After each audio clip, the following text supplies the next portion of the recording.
let me explain it to you first.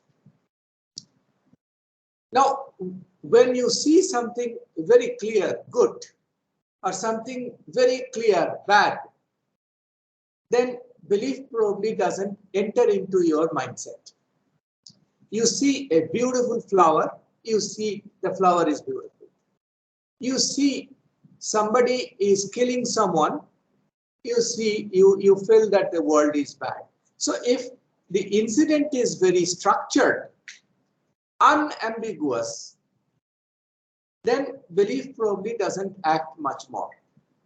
But if you see something ambiguous, like the photograph that you see something there in the universe.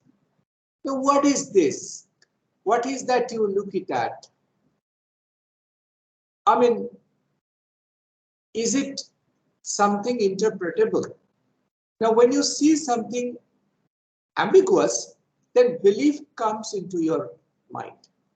Because brain needs an interpretation. Brain cannot remain in an uninterpreted state. So if the brain has to remain in an interpretative state, then it must find some meaning out of it. So for an ambiguous situation, belief comes into play and try to offer meaning out of it. So the view that the world is a negative place may alter your ambiguity interpretation. So if you are a negative person here, you may see that, oh, something ominous, something very dangerous is going to happen in this world. Or if you are having a positive belief about the world, you may perceive that, oh, something good is coming up for this world and it would be good for the mankind. So Jeremy Clifton says that, well, this is what is primal belief. Now, he gave three kinds of belief: primary belief, secondary belief, and tertiary belief. He says that the primary belief is only good or bad, that everything that we see is in the framework of good and bad. And then we try to understand it differentially between these two extremes.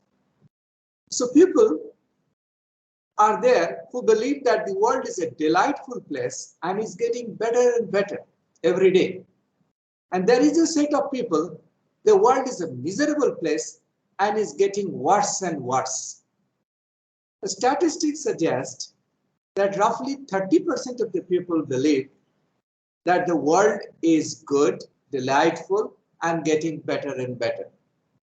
Around 40% of the people believe that the world is a bad place, is a dangerous place, is a miserable place, and getting worse every day.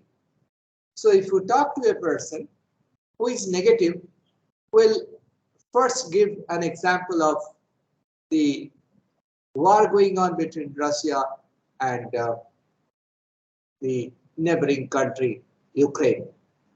But if you talk to a positive person, people will say that, you see, that our condition has improved what we were 20 years back or 50 years back. So it's a matter of categorizing a perception into twofold, good or bad. So this is called primary belief. But then there are secondary beliefs. There are three secondary beliefs he talked about. One is the world is safe versus dangerous. So some people believe that the world is typically safe, fair, and there is no cause for alarm unless you have some accident or unless you have got a disease like pandemic. But some other people will think that world is a dangerous place and there is every reason why there should be an alarm. So Clifton talked about safe and dangerous as one secondary belief. Then enticing and dull is a secondary belief. Those who believe that the world is an enticing place, they believe that the world is fascinating and worth exploring. So you must go everywhere. You must embrace the nature. You must be happy, interacting. But those who are in the other category, dull, they believe that the world is a boring place. I mean, there is nothing that we can enjoy. So these are two extremes of secondary beliefs. And the third secondary belief is alive or mechanistic. Whether the world is animated, that is, you interact with everybody, you find a relationship with nature, or you find the world is mechanistic. That is, nothing moves in this world, everything is static, and every day things are going worse and worse. So he talked about three secondary beliefs: safe versus dangerous, enticing versus dull, alive versus mechanistic. Now, if you go his original literature, he talked about a list of such, because what you see in the top is actually the primary belief, good versus bad. Then he talked about secondary belief, primal, that is safe versus dangerous, enticing versus dull, alive versus mechanistic. But then he gave also a host of tertiary beliefs like pleasurable versus miserable, regenerative versus degenerative, progressing versus declining, harmless versus threatening, all this. I'm not going into the detail of all such beliefs, but this is the fundamental work which Jeremy Clifton has done. So I thought before I attach happiness, genetics, and belief, I must tell his work first. My next point is something which has certain questions. You need to also follow these questions. So as we understand thus far, belief is a state in which someone holds a premise to be true. I mean, based on your belief, you actually develop your mindset. You believe that probably this is true. The world is bad. Probably it is true. The world is good. Probably it is true. So it's a sort of proposition that you have inside your mind. My question is belief a simple thinking error? I have no answer for this. In fact, you have to find answer for this, not for the exam, for your greater good, to open up your horizon of mind and to clarify your own position, what kind of beliefs you do have about yourself, because you are all young and you need to clarify your position. If you are under a wrong belief, then whole life will remain in that belief system, because belief may not ever be clarified or objectively understood or empirically verified or validated at any point of time. We all believe that there is God, and the God may be in the sky, and the demon must be under the earth. Somewhat of that. If you do good work, you will go to heaven. If you do bad work, you will go to hell. Question is, none of us has seen hell or heaven. Neither my parents, nor my grandparents, nor anybody. But if I survive 100 years, I'll remain with this belief system that do good work, you will go to heaven and you will find no difficulty. So the civilization started with this primal belief of why we should do some good work or why we should not indulge in some bad work. The question is, since we do not have any empirical validation, shall we say that belief is a simple thinking error? Is it something which is nothing but a coping mechanism? That is, when we do not find an answer, we take recourse of belief.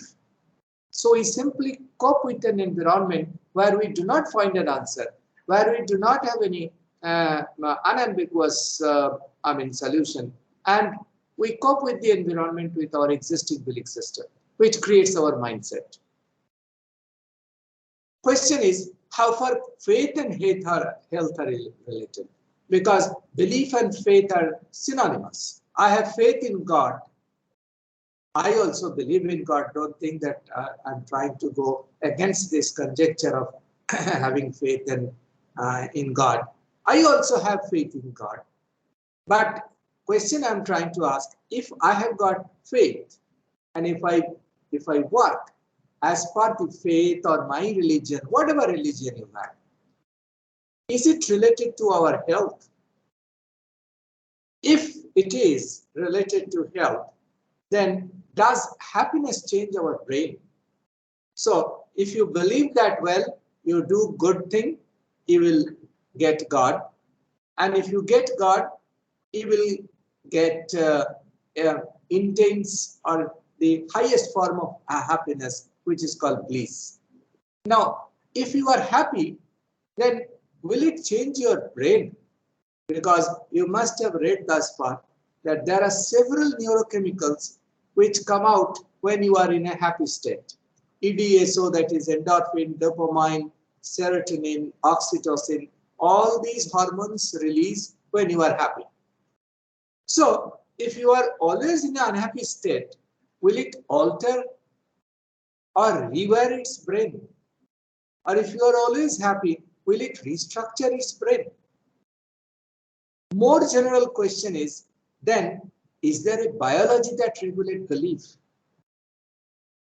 So the fundamental question I am going to ask here, is there a biology that regulates belief?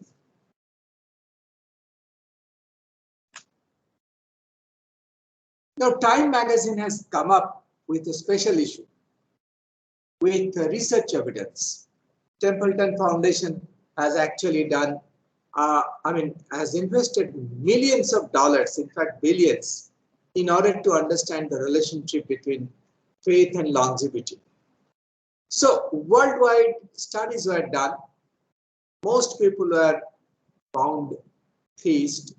Very few are atheists who do not have any faith in a particular religion or a spiritual tradition. It has been found that if you have got deep faith, then you get 2 to 3 years of additional life. This is not what I am saying. If you have access to this magazine, you will find all those research stories. The research has also found that HIV patients who pray have higher immunity cells. It has also been found people who believe in loving God fare better after an illness than people who believe in punitive God. That is, if you have got a disease, suppose I have got COVID. Now I may think loving God or punitive God. I recover and I believe that, oh, God has helped me. Without God, I would have not survived. Some people believe the other way around. Oh, I did something wrong. That's why it happened to me. That is, I got COVID. So it's a punitive God. So research found that people who believe that you are, you believe in, if you believe in loving God, then you do much better. Your recovery rate is much better. Your immune response is much better as compared to a condition if you believe in punitive God. A lot of researches were done with functional magnetic resonance imaging. And when people are in religious fast, spiritual traditions, meditations, it has been found that the brain is in altogether different state. And the functional magnetic resonance imaging is a form of imaging where you can understand which part of the brain and how the brain is consuming glucose in a network and what kind of changes occur as compared to a default state. In a default state, the brain actually absorbs more energy. But when you are in a spiritual state or a cultural state or a prayer state, then the brain's functioning, the restructuring, the wiring, the networking, everything change slightly. But if you are in a continuous period of such kind of spiritual or religious state, then it changes permanently, relatively permanently. So a lot of research findings says that your belief will even change your biology. That is, you will develop immunocompetency if you are happy, if your beliefs are happy. You will not damage your organs because lot of growth hormones will come up. You will live long. You will believe in loving God, and you will find people happy around you. So we find that with the primal belief as well as your biology, there has been a link. Some 7 years back, a person whose name is Bruce Lipton came up with another notion. He extended the version of biology of his belief, and his conjecture is that our gene does not determine our happiness. His major conjecture is that our belief selects our gene, how our genes will function. Normally, what do we know? We know that the genetic codes which are there in your DNA will unfold automatically. So when you grow, if you have got a genetic code for negative belief, you will remain negative because it will unfold at a certain period of time.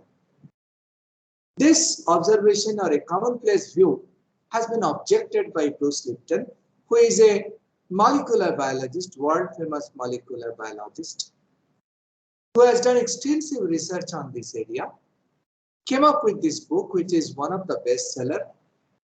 And his view is that if your belief system is good, then you will activate certain kinds of gene. And if your belief system is bad, you will activate a separate kind of gene. He calls it growth gene and protection gene. I'll come to that point later. But before I enter into that, let me tell you, in this whole book, it's available in the internet if you are interested, and if you have got some knowledge in the genetics and biology, you will understand and you will enjoy it. Those who do not have that, for them, I have got some preliminary lesson. So the idea is that in the whole book, there are 5 propositions. I'll tell you about each of these 5 propositions in a nutshell, and we'll try to emphasize the thesis which he wanted to put forward. The idea is that, the common idea is that gene determines our physical and mental characteristics. Of course, like belief, there are certain parts, there are certain activity of the gene which is undeniable, like the color of our eyes or skin, or there are many things, which are genetically either phenotypically or genotypically guided by the genetic codes. This is the common idea. But he says, Bruce Lipton says, that how we change our belief or how our belief guides us, he says that a person's perception, that is the way you see it, and not the genetic programming, determines our behavior. That is, how we are going to behave is not fully or clearly determined by our genetic programming. Much of it actually is determined by how we perceive it. Therefore, his proposition is that our beliefs select our genes, that determines our behavior. So he believes that you have a belief system helps you perceive a situation accordingly. And since you perceive that situation in a particular fashion, good or bad, certain genes are, expressing either in a protection mode or in growth mode. If you are happy, then it will come in a growth mode. If you are unhappy, it will go in a protection mode. Ultimately, that will determine your behavior, whether you will be a happy person or an unhappy person. So let us first try to understand the genetics, because those who do not have this idea behind genetics, I would like to, in one slide, try to tell you in nutshell. The nutshell is that our body has got trillions of cells. The body has got trillions of cells. And each cell, within each cell, you can follow this slide. Within each cell, there is something called nucleus. The nucleus is considered like a brain of the cell. Brain of the cell is considered. Now, within that cell, nucleus, there is something which is called chromosomes. So we know we inherit 23 pairs of chromosomes, one set from one parent, the other set from other parent. So we have got 23 plus 23, 46 sets of chromosomes. And within each chromosome, there is something called DNA. DNA is a long chain of molecules, and the portion of that DNA is called gene. So this is what the rudiments of our, genetic system. That is, we have in our body, we have trillions of cells. Each cell has got a nucleus, which is brain. Each nucleus has got 23 pairs of chromosome. Each chromosome has DNA, which is a long molecule. Each DNA, the segment of it, there are thousands of genes which are actually bundled within the DNA, which is called double helix. And understanding the genetic programming for each of these roughly 22 to 25,000 genes in a chromosome is something which we call as genome project. The idea is to understand which gene has what kind of information code. So a portion of the DNA, several portions, of the DNA, like you can see that this is the cell, this is the nucleus, this is the chromosome, and within that chromosome, the long chain of DNA, and within a portion of the DNA is called gene, and there are thousands of genes within that DNA which is bundled around, and each gene has a code, genetic code or hereditary code that gets unfolded through something which is called protein. That is, this genetic code gets into certain kind of functionality. So the functional molecule is called protein through mRNA, which is a template. That is because DNA is a structure, the functional template of this genetic code is called RNA, which is mRNA, and any particular attribute that is getting manifested is through certain functionality, which is called protein. Now, this is what the minimum thing you need to understand in order to follow 5 premises that I am going to talk to you. Premise number 1, that is, the cell is like a human body and it can function with it without a DNA. So he says that if we do not have a nucleus, which is considered to be the brain, the cell can still survive.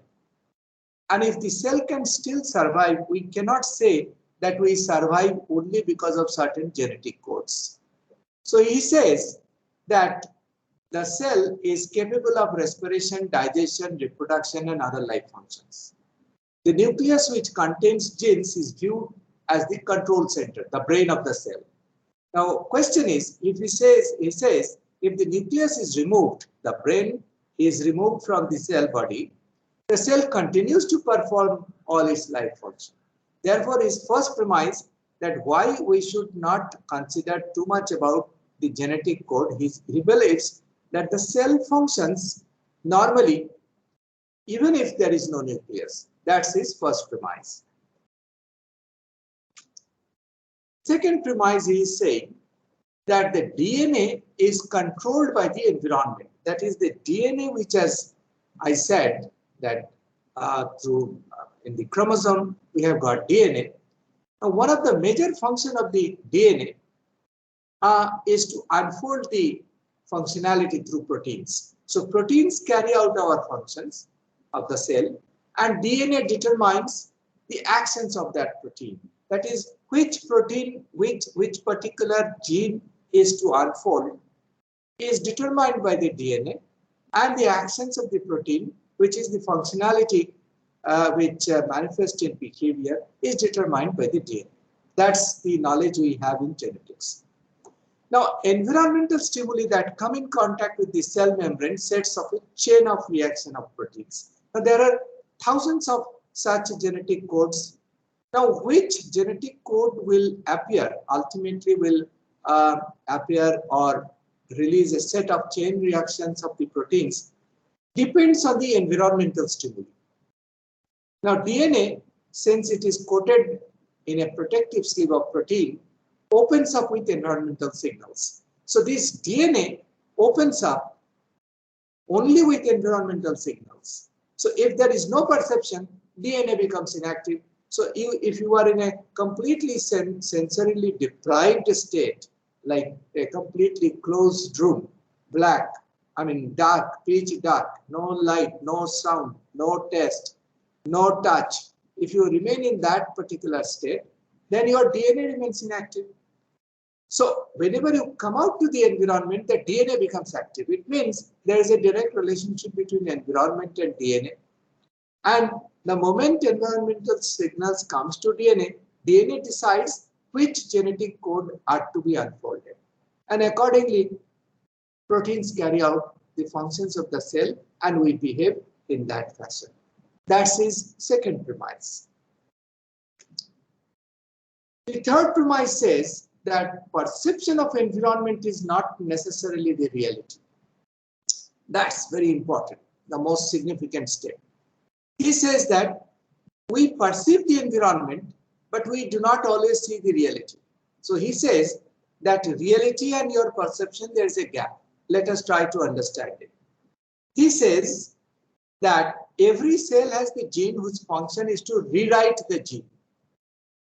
That is, if the perception changes, the gene would be rewritten. The functions should be rewritten. The genetic code may be there, but which gene ought to be ultimately manifested into some kind of functionality will depend on the environmental signals. And if the environmental signal, for example, is continuously threatening, then there will be some kind of changes in your DNA, which is called mutation. Mutation means that the gene has the capacity to adapt.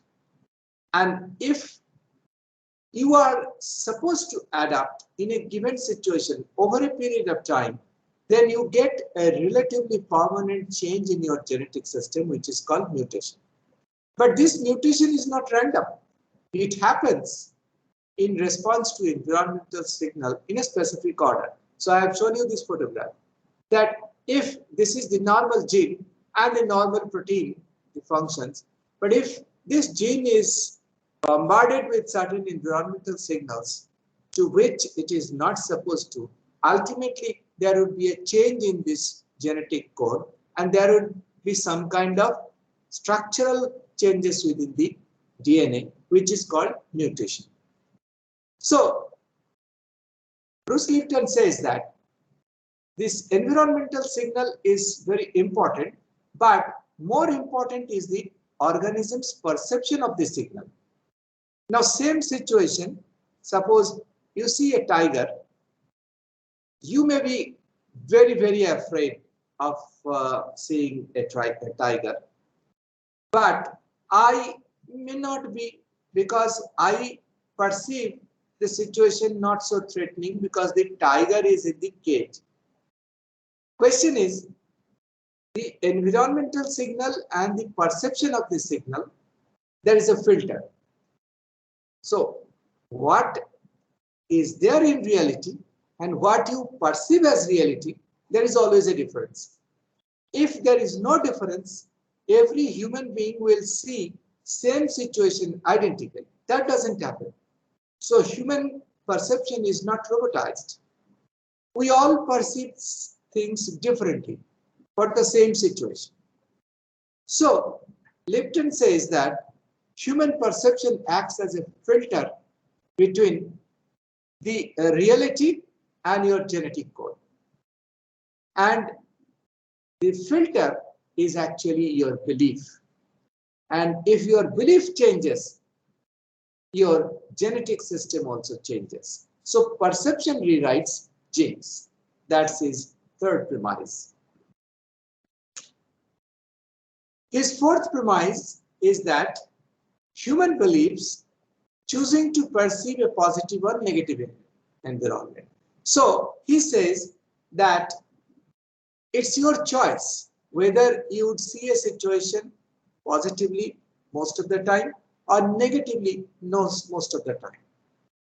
Now, if you see things positively, a different set of gene would be activated. If you see things negatively, a different set of gene would be activated. So he says that our genetic program roughly can be divided into growth and protection. Growth means when you get love, the growth gene is activated. And protection gene is activated when you encounter fear. So you need to protect yourself. Therefore, the genetic expressions must come up if you are having a belief that you are going to be, maybe killed or maybe negatively, affected. So he says that the two basic kinds of programs, you may consider it happy and unhappy or growth and protection. The set of genes which would be activated depends on the way you perceive a situation. So some people perceive a situation happy, other people perceive a situation bad. Suppose you are in your room, drawing room, somebody knocks your door. The happy person will believe that, oh, somebody has come to meet me. He may be happy. And the other person may think, oh, somebody is knocking the door, maybe a thief, maybe a dacoit, maybe someone who may negatively impact me. So, same knocking of the door, the two perceptions changed. So he says, Lipton says that negative perception activate protection genes, triggering fight or flight response. Now, if you perceive things negatively, then protection gene will activate, and protection gene has got two functions: either you fight or you flee. Based on this, his final premise number 5 has come. The final premise is that when a person perceives negative environment, what happens if you see something negative? Somebody knocked your door and you think that somebody has come to challenge you, impact you negatively. So your blood flows away from vital organ, that is from heart and brain, and directed towards limb. That is, if you have to run away or if you have to fight with the situation, you need more blood in your peripheral system. So your hands, feet, all these areas of the body will be infested with more blood because you have to activate those areas. Now, since you are having negative thought, it boosts your reflexes at the cost of higher mental function. So imagine if you are always under threat and if you are always under anxiety that something wrong is going to happen, or if you always have a belief that something wrong is going to happen, what will happen? Your peripheral organ will get more blood, but your brain and heart will get less, because the moment you are afraid or having a fight or flight situation, you will only supply blood to the peripheral region, not to your vital organ, kidney, liver, heart, and brain. They will not get enough blood. And if your brain doesn't get enough blood, your ability to think rationally will be distorted. And as a result of which, you will actually develop a lot of disease since the vital organs are not getting enough blood. So your belief system is actually acting as a filter between real world and biology. Reality, something is there, somebody knocked the door. Biology, that you have to get bloods and body must be oxygenated in the vital organs. These are the two extremes. Your belief is acting as a filter between these two. So he says that our choosing of beliefs determine what genes are to be expressed. His point is that if you believe things are good, then your whole biology will be different. If you believe that your environment is dangerous, then an entirely separate set of genes would be activated. So the point is that the genetic code or the genetic system is determined more by a belief system and less by an environmental signal. Because if your belief is good, then you perceive environmental signal differently. If your belief is bad or ugly, you will perceive the environmental signal differently. Therefore, the point and the central of this thesis is that our belief determines our happiness. If your belief is good, then the genetic code will manifest differently. If your belief is wrong or bad, a genetic system will express differently. Therefore, what Shakespeare has said, the world is neither good or bad, thinking makes it so. Thanks for believing. Any question from any one of you?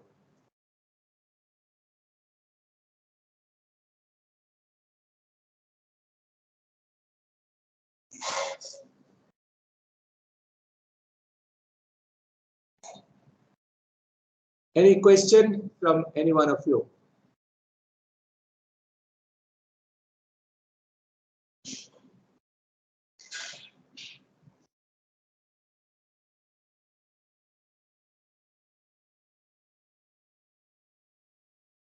So I want to ask, Yes. the placebo, it also works on believing, I think. Pardon? The placebo effect, sir, which is used in medications. Yeah, that is there. Earlier I used to talk about it. Look, those who have got good belief, they believe in placebo. Those who have got wrong belief, they find it in nocebo. So placebo means if you have got a headache and if you believe that the doctor is good, he will get your headache gone. If you believe that the doctor is not good, even if he gives the right medicine or medication, you will not be able to get rid of the disease or the headache. So you can have placebo effect or you can have nocebo effect based on your belief system. And that belief, I mean, these findings of this study has been published in Science actually. And the study suggests that what kind of neurotransmitter will be released by your brain is determined by your belief system.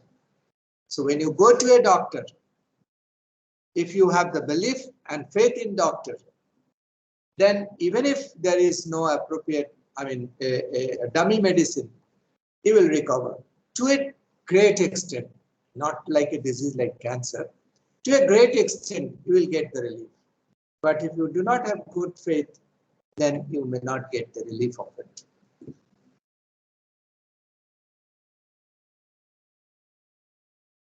Anything else? Yes, sir. Thank you, sir. So, how to build up positive belief system in trying times like when so many things are going wrong. How to build up that? But point is that so many things are, we are hardwired for negative things. Let me tell you, our brain structure is developed in such a manner because in order to survive in the hostile world billions of years ago, we started with only with negative brain. That is the subcortical part of the brain. We call it as barking dog, amygdala. The moment you are threatened, the amygdala activates. The moment amygdala activates, your prefrontal activity, which is called wise old owl, stops behaving because it doesn't get enough blood. So the point is that what kind of information you are choosing while you see external world is a very important thing. Now I find two people while I walk down the street that some people notice the flower, other people start noticing who is having an unruly behavior.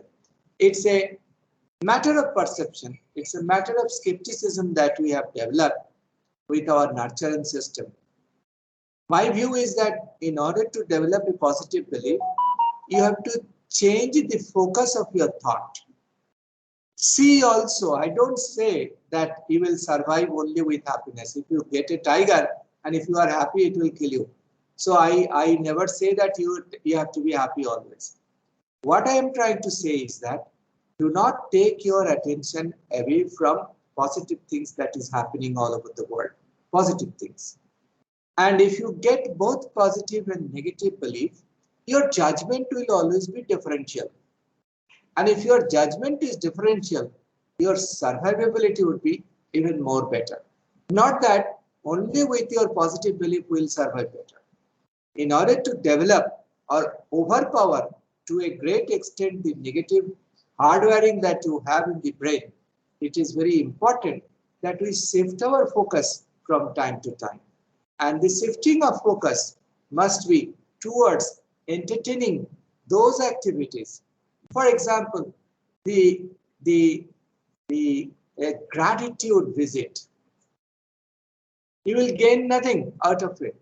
You have gone to somebody's place who is suffering. You stayed a couple of minutes with him and came back with some degree of assistance. It will change your whole mindset.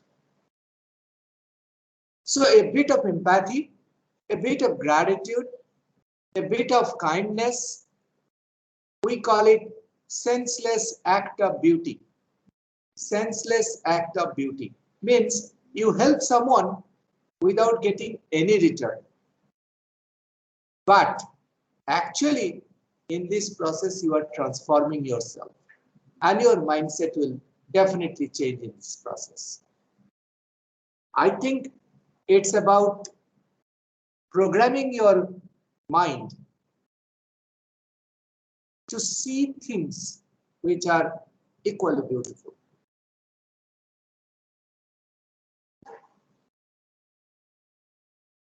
Do you have more questions on this?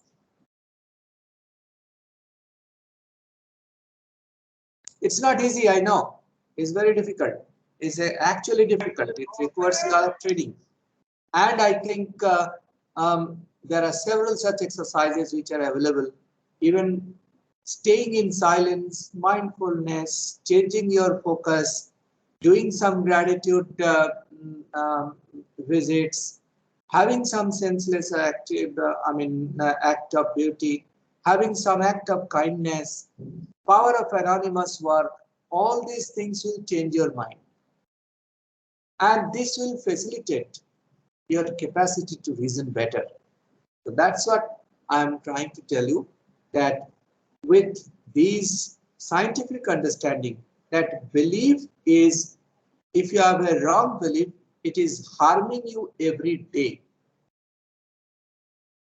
every moment. So safeguard yourself from that kind of difficulties. Thank you, sir. Thank you. Thank you, sir. Thank you. Thank you, sir. Thank you, everybody. Thank you. Yogesh, Yes, sir. can I sign off? Yes, sir. Yes, sir. Okay.